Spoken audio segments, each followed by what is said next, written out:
శరీరాన్ని మాత్రమే ఇష్టపడతారే, నిజంగా మనసుతో ప్రేమించేవారు ఎవరున్నారే? వాడు అయిపోయాడు. ఇప్పుడు నువ్వా ఏంటి? నువ్వు కూడా నన్ను లవ్ చేస్తున్నావా? అసలు నువ్వు నీ బట్టలు చూస్తూనే అసహ్యం వేస్తుంది. ఛీ పోరా.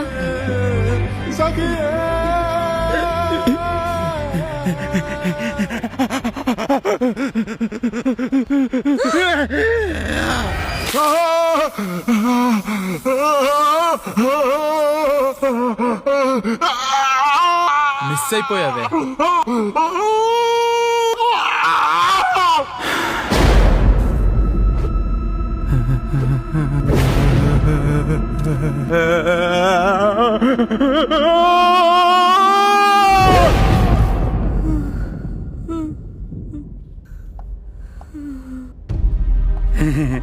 నా పేరు బాబు, మా అమ్మ పేరు లక్ష్మి.